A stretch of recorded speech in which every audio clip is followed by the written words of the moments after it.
Di suatu malam di jalan yang sepi terlihat ada seorang wanita yang mobilnya mengalami mogok di mana dirinya hanya sendirian dan terlihat sedang menelepon suaminya. Tiba-tiba ada seorang pria asing yang menawarkannya bantuan, namun sang suami menyuruhnya untuk tetap tinggal di mobil dan menunggu sampai mobil derek datang. 예, 견인차 불렀거든요.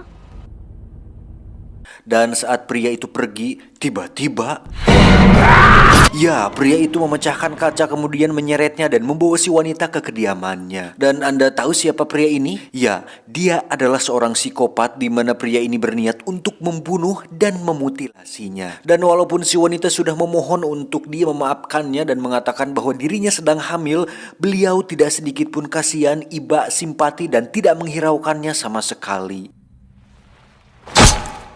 Terlihat bahwa cincinnya lepas dan masuk ke dalam got di mana itu merupakan cincin kawin dirinya dengan sang suami. Dan inilah aku melihat setan.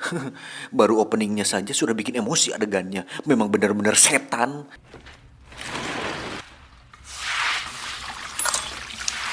Singkat cerita, akhirnya potongan bagian tubuh si wanita pun berhasil ditemukan di mana sang suami yang bernama Kim ini pun sangat terpukul sampai-sampai dia meneteskan air mata seolah masih tak percaya dengan apa yang dialaminya.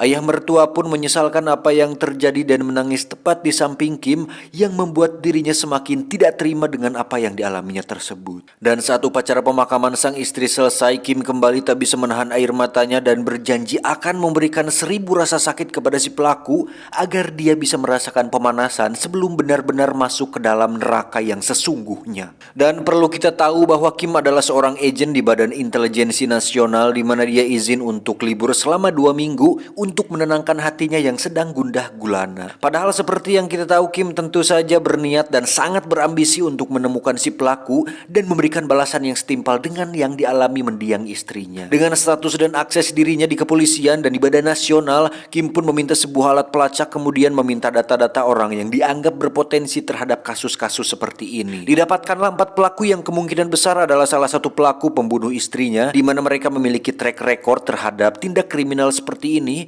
Namun karena belum didapatkan bukti autentik, maka mereka pun bisa dengan bebas berkeliaran. Tak ingin membuang waktu, Kim pun langsung menemui salah satu pria dari 4 foto tersebut, di mana pria itu merupakan penjahat wanita yang dianggap sudah memperkosa belasan wanita di Korea. Kim pun menunjukkan foto istrinya kepada si pria, namun nampaknya bukan dia pelakunya. Kemudian dengan sebuah kunci Inggris, Kim pun memukul kemaluannya hingga si pria mengalami kritis. Sama seperti John Wick, Kim merupakan seorang pria yang fokus, berkomitmen, dan punya tekad kuat.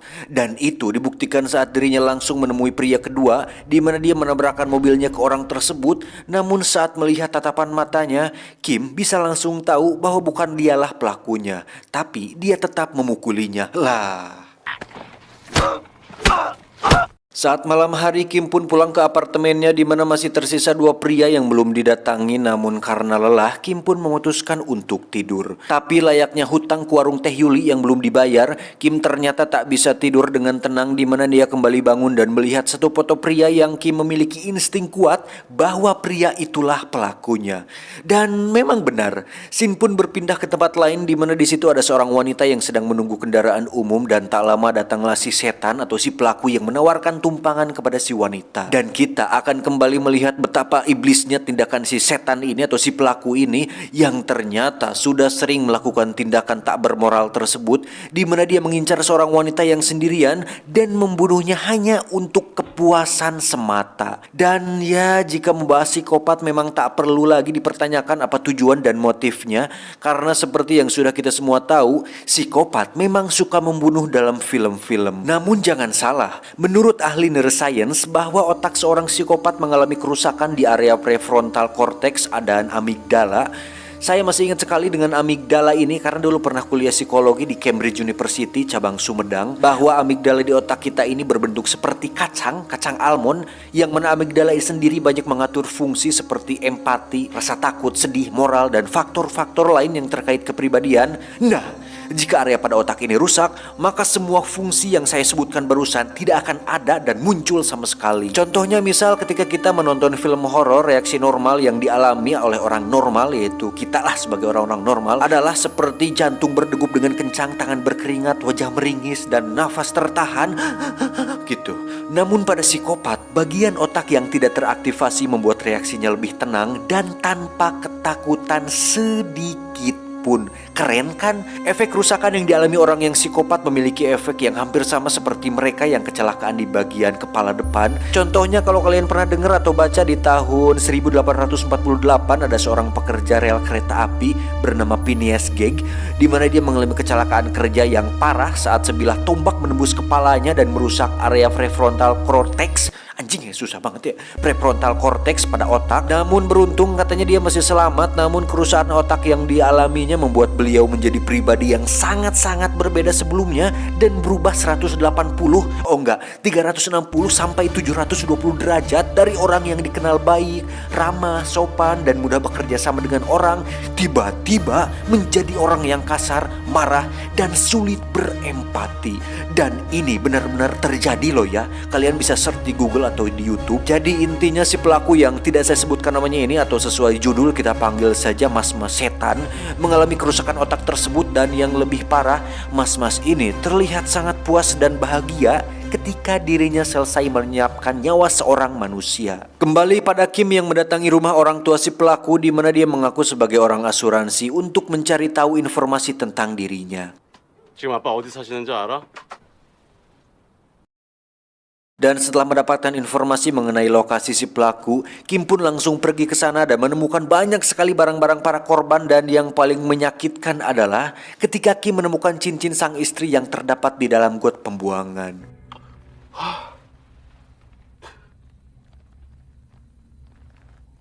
Si mas-mas setan sendiri bekerja sebagai seorang supir bus sekolah, di mana itu sangat cocok sekali dengan pekerjaannya sebagai seorang pembunuh yang tanpa dia sadari Kim sudah meletakkan sebuah alat pelacak pada bus mininya tersebut. Terlihat bahwa si mas-mas ini sangat sudah terbiasa dengan mencari mangsanya, di mana dia menunggu sampai hanya tersisa satu murid untuk kemudian dia bawa ke kebun kecil miliknya, di mana dia akan menggadabah si gadis tersebut sebelum dengan sadis membunuhnya. Tapi tiba-tiba ya, Kim terlihat sudah berada di sana, yang mana si mas-mas ini cukup terkejut dengan kemunculannya. Dan dengan sebilah celurit di tangannya, dia pun langsung menebak bahwa Kim adalah seorang polisi. Terjadi pertarungan di antara mereka yang sangat sudah jelas sekali akan dimenangkan oleh Kim. Karena seperti yang sudah saya jelaskan tadi, Kim adalah seorang agen di Badan Intelijen Nasional, di mana Kim memiliki kemampuan bela diri yang sangat tinggi hingga bisa dengan mudah mengalahkan si mas-mas pelaku ini.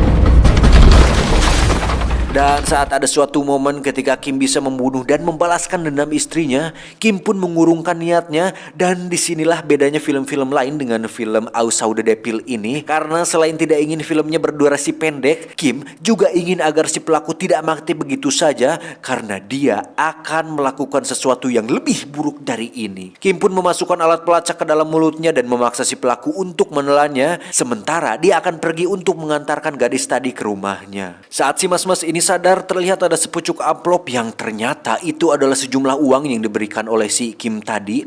Dan saat si mas-mas ini heran dan bingung dengan apa yang dilakukan oleh Kim, dia pun berkata, "Lah, Anda sendiri?" Mas-mas setan ini pun kembali ke mobilnya, namun karena minibusnya sudah disabotase oleh Kim, dia pun memutuskan untuk berjalan kaki. Tak disangka ada sebuah taksi yang dengan baik hati menawarkan tumpangan kepadanya, di mana di situ sudah ada satu penumpang yang sebenarnya teman dari si supir taksi ini. Dan Anda tidak akan percaya ketika mengetahui bahwa kedua orang tersebut merupakan psycho sama seperti si mas-mas ini, karena mereka juga sedang mencari mangsa dan menjadikan si mas-mas ini sebagai mangsa mereka. Ini menjadi seperti semacam psikopat memangsa psikopat, ya seperti itulah. Namun karena si mas-mas lebih berpengalaman, dia pun bisa membunuh kedua orang tersebut menggunakan sebilah pisau dan menikam mereka berdua berulang kali sampai mobilnya nyungsruk. Dan ternyata benar kedua orang tersebut menyimpan korban di dalam bagasi mobil mereka, dan itu cukup membagongkan. Dengan uang yang diberikan Kim, si pelaku pun mendatangi klinik untuk mengobati lukanya, di mana insting psikopatnya lagi-lagi melihat sebuah celah ketika ada seorang perawat cantik yang begitu aduhai. Dan bukan psikopat namanya jika dia tidak nekat, karena saat si perawat pergi ke ruang penyimpanan di belakang, si pelaku terlihat sudah berada di sana. Dengan sedikit ancaman dan intimidasi, si pelaku pun menyuruh si perawat untuk membuka bajunya satu persatu, kemudian memintanya untuk melakukan pengencerotan, itulah pokoknya. Dan saat sedang enak-enaknya, tiba-tiba ya, Kim still in the house kembali lagi untuk menghajar kembali si pelaku anjing ini, di mana si pelaku dibuat terkejut saat melihat Kim mampu menahan pisau dengan telapak tangannya sambil berdarah dan melihat tatapan yang sangat mengerikan pada matanya tersebut. Ya, suatu kesalahan besar telah menciptakan monster untuk dirinya sendiri. Si pelaku pun dipotong di bagian belakang kakinya, atau apa ya, lupa namanya, bentar. Tendon, dipotong di bagian tendon kakinya agar si pelaku pincang seumur hidup.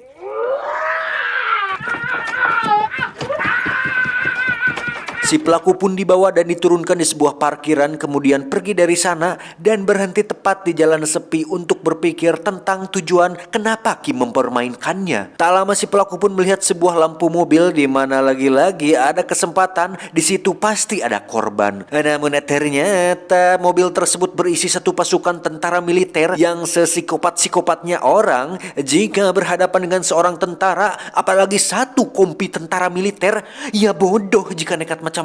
Si pelaku pun memutuskan untuk mengurungkan niatnya dan pergi ke rumah sahabatnya yang tidak kalah sadis dan kejam, di mana mereka adalah pasangan kanibal yang sering menculik gadis-gadis muda untuk dijadikan stok makanan, dan itu cukup mengkanibalkan. Sampai sini terbesit dalam pikiran saya, kok kayaknya dunia di film ini dipenuhi psikopat ya. Dari mulai mas-mas ini tentunya, terus dua pria di taksi tadi, terakhir si kanibal ini. Jadi mikir gitu, apakah di dunia nyata memang ada orang sekejam ini yang tega melakukan hal-hal keji yang merugikan masyarakat? Tapi setelah dipikir jadi timbul pertanyaan, yang suka korupsi bisa disebut psikopat gak ya? Lanjut, si mas-mas pelaku ini terus berpikir tentang siapa sebenarnya sosok Kim ini dan apa tujuannya. Namun seketika dia teringat tatapan Kim yang penuh amarah, hingga akhirnya dia mendapatkan jawaban bahwa Kim ini kemungkinan besar memiliki hubungan dengan salah satu korban yang telah dibunuhnya. Beralih ke si kanibal yang terlihat sedang memberikan stok daging manusia di kulkasnya untuk kemudian dia menyeret seorang wanita yang akan dijadikan makanan selanjutnya. Dan saat si kanibal akan membunuh korbannya, tiba-tiba Kim lagi-lagi terlihat sudah berada di sana, di mana dia langsung menyerang si kanibal. Hingga saat dia akan memotong tangannya, si mas pelaku pun muncul dan hampir saja membuat Kim tertembak. Kim pun berhasil selamat dengan loncat dari jendela, di mana dia kembali masuk melalui lantai bawah. Dan saat sedang ngadodoho, tanpa sadar si wanita kanibal sedang memperhatikannya dari balik pintu. Beruntung Kim berhasil melumpuhkan serangan si wanita, tapi saat dia akan mengambil senjatanya, ya, si kanibal tiba-tiba muncul. Namun lagi-lagi Kim berhasil membuat kepalanya bocor hingga membuat si kanibal tak sadarkan diri. Ketika Kim menyadari kedatangan si mas pelaku, Kim pun melemparkan sejumlah kail pancing yang mana si pelaku berhasil kacugak, yang membuat Kim lagi-lagi berhasil mengalahkannya. Dan seperti yang kita tahu, tentu Kim tidak akan semudah itu membunuhnya dan kembali membiarkannya hidup dengan membawanya ke sebuah klinik agar dia bisa pulih kembali. Sementara itu pihak kepolisian berhasil datang ke TKP alias rumah si pasangan kanibal, di mana mereka akhirnya mengetahui bahwa aksi tersebut dilakukan oleh si Kim. Seorang komandan kepolisian pun menemui mertua Kim yang ternyata dulunya dia adalah ketua polisi yang sekarang sudah pensiun, di mana si komandan meminta mertuanya agar menghentikan aksi main hakim sendiri yang dilakukan oleh si Kim tersebut. Dan bukannya tidak ingin melarang Kim, sang mertua pun sadar bahwa Kim pasti tidak akan bisa dihentikan dan mengatakan bahwa Kim adalah pria yang fokus, berkomitmen dan bertekad kuat. Sehingga sebelum dia mencapai tujuannya, Kim akan terus mengejar si pelaku kemanapun dia pergi. Kembali ke si pelaku yang sudah kabur dari klinik, di mana dia sudah mengetahui bahwa Kim memasukkan pelacak tubuhnya dan dengan sengaja masuk ke klinik, kemudian melukai salah satu orang di sana agar konsentrasi Kim menjadi pecah. Setelah si mas pelaku berhasil mengetahui bahwa Kim adalah suami dari wanita yang pernah dibunuhnya ketika malam itu, dia pun mencari informasi dan teringat sebuah alamat yang memang dia selalu memeriksa identitas para korban sebelum dia memutilasi para korbannya, untuk kemudian dia pergi ke alamat tersebut dan berhasil mendapatkan mertua si Kim. Tak punya pilihan lain, Kim pun menemui si kanibal yang ternyata masih hidup dan dirawat di puskesmas dengan tujuan untuk menanyakan apa yang akan dilakukan Kim selanjutnya. Dan dengan sombongnya si kanibal mengatakan bahwa temannya tersebut alias si mas pelaku setan ini merupakan orang yang pantang menyerah, di mana dia akan mengincar semua orang terdekat Kim untuk membuat Kim kalah dalam permainan ini. Dan setelah dia berhasil melenyapkan semua orang terdekatnya, dia akan menyerahkan dirinya ke polisi. Merasa bahwa dirinya dan si mas pelaku sudah menang, si kanibal pun tertawa puas karena menganggap bahwa Kim sudah kalah dalam permainan berburu ini. Sontak hal itu membuat Kim sangat emosi untuk kemudian merobek mulut si kanibal hingga membuatnya menjadi the next Joker. Sadar bahwa mertuanya dalam bahaya, Kim pun menghubungi sang komandan polisi untuk menuju ke rumah mertuanya, namun nampaknya mereka semua sudah terlambat. Si mas pelaku sendiri terlihat sedang menyiksa mertuanya menggunakan sebuah barbel, dan tak lama datanglah adik ipar Kim alias saudara dari istrinya, di mana si mas pelaku akan memperkosanya dan membunuhnya dengan sangat sadis. Saat polisi dan Kim tiba di rumah mertua, mereka semua pun sudah terlambat dan hanya menemukan sang mertua yang sudah babak belur dan sekarat. Tak lama Kim mendapat sebuah telepon yang ternyata itu dari si mas pelaku yang menggunakan ponsel mertuanya, di mana dia mengatakan bahwa dirinya sudah menang dan akan menyerahkan dirinya ke polisi. Dan saat dia mendekam di penjara dengan kemenangannya, Kim akan hidup sendirian dengan penderitaan atas kehilangan orang-orang terdekatnya. Dan itu cukup membuat Kim semakin bertambah emosi. Setelah si mas pelaku memberitahu lokasi di mana dia akan menyerahkan diri, para polisi pun terlihat sudah bersiap di sana. Dan tak lama muncullah si pelaku yang memberhentikan mobilnya tepat di tengah jalan, kemudian keluar dengan santai sambil udun disertai tubuh penuh darah dari adik iparnya Kim. Kemudian si pelaku pun dengan bangga meminta para polisi untuk menangkapnya. Tapi ternyata tidak semudah itu Ferguson, karena Kim sekali lagi adalah pria yang fokus berkomitmen dan bosan ya diulang-ulang terus. Saat polisi akan menangkapnya, Kim dengan cepat merusak pintu mobilnya, kemudian menuju ke arah si pelaku dan berhasil mendapatkannya. Yes! And finally, disinilah si pelaku berada, terikat di rumah jagalnya sendiri seperti para korban yang sudah dibunuhnya. Dan seperti yang saya jelaskan di awal, seorang psikopat itu tidak punya hati nurani dan rasa takut sedikit pun.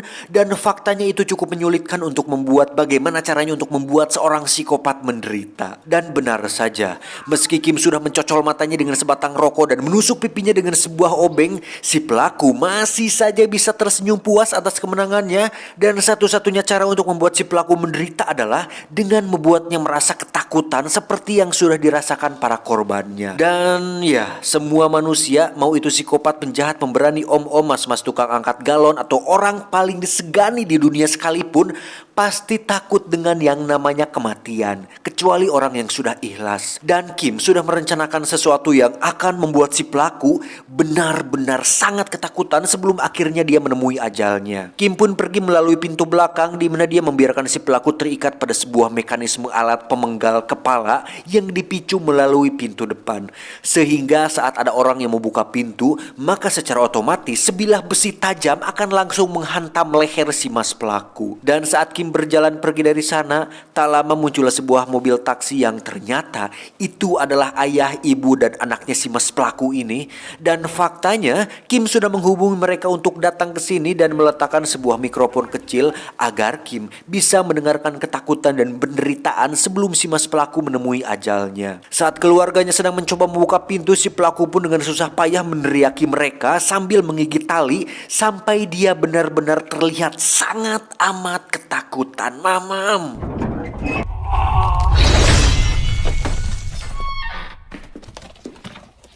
Dan dengan kematian si pelaku, hal itu tetap tidak akan merubah apapun atau mengembalikan istrinya kembali, di mana Kim terlihat menangis atas kesedihan yang akan dirasakannya seumur hidup. Tamat ending yang sangat membagongkan.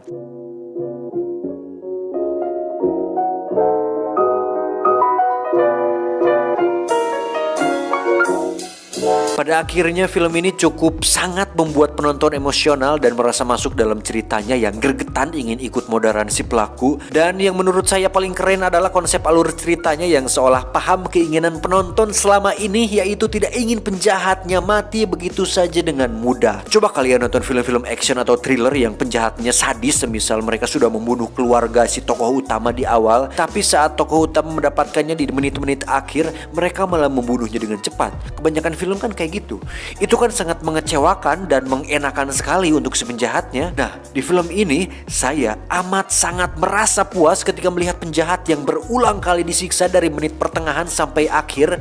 Nah, ini yang dicari penonton. Ini baru ada gregetnya. Kalian coba deh nonton film ini langsung. Pasti akan benar-benar lebih terasa emosi dan rasa puasnya. Coba. Apalagi ditambah dengan adegan yang benar-benar terlihat sangat real sekali, adegan sadisnya. Benar-benar seperti asli loh. Apalagi pas adegan motong tendon kakinya si pelaku, benar-benar diperlihatkan detik demi detiknya gitu. Ya dan sih. Pesan yang bisa kita ambil dari film ini adalah jadilah orang yang fokus, berkomitmen, dan bertekad kuat seperti saya. Saya John beserta jajaran tim IQ7 yang tersebar di seluruh penjuru semesta mengucapkan terima kasih dan adios. Bulu hidung Anya Geraldine. Pasti kalian nanya, Bang kok gak ada intronya? Nih intro. Kalau di akhir outro namanya. Oke lah apapun itu, nih.